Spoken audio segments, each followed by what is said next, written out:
What's going on, everyone? Welcome back to the show. So we have confirmation on the new Congress. We're going to talk a little bit about this and what we can anticipate in the next 2 years. So that's what we're going to focus on today. But first off, you guys can do me a favor. Please like the video, subscribe to the channel, hit that little bell notification, and then click all. That way you'll get notified anytime we put out a video. We put out videos every day. So by clicking the notification and clicking all, you should be getting a notification every day. Okay, so I want to...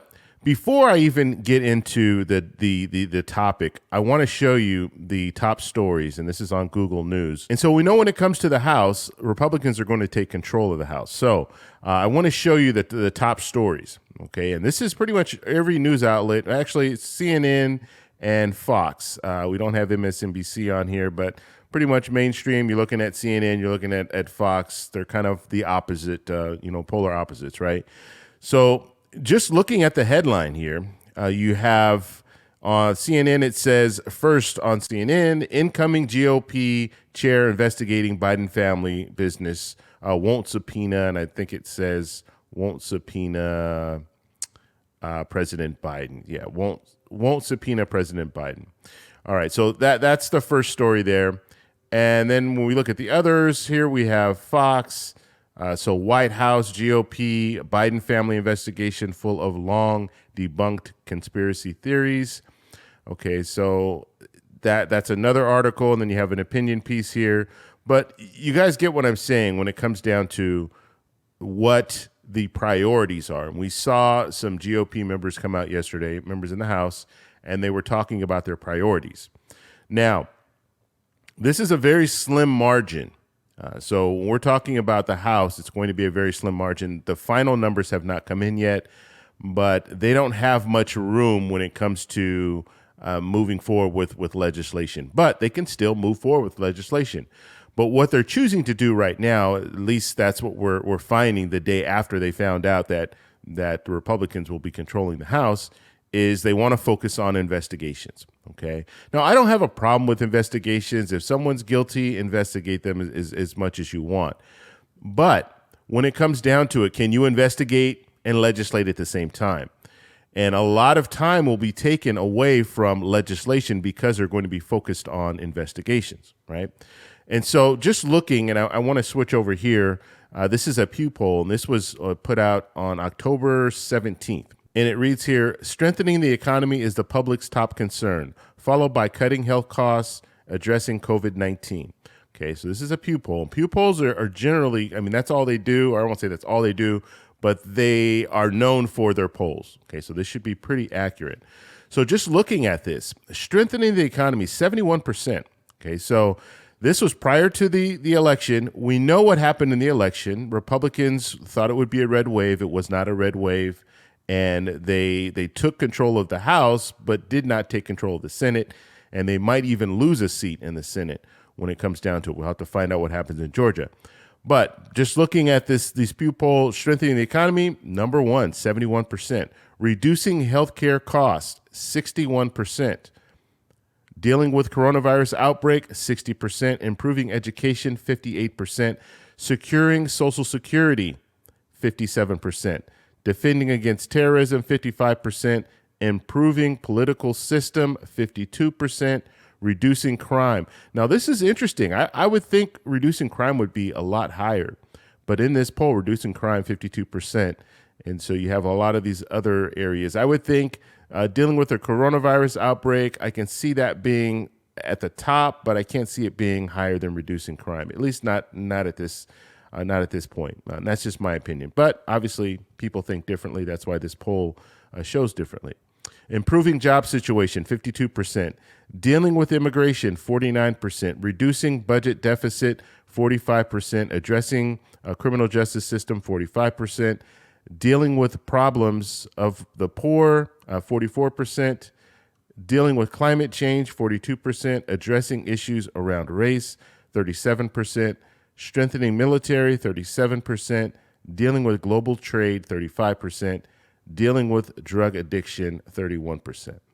Okay, now the reason that I went over all of that is because I didn't see anything on there about investigating the Bidens. I didn't see any of that. Okay, I didn't see anything on there about investigating anyone. Now, like I said, when it comes down to it, the Department of Justice is already looking into Hunter Biden.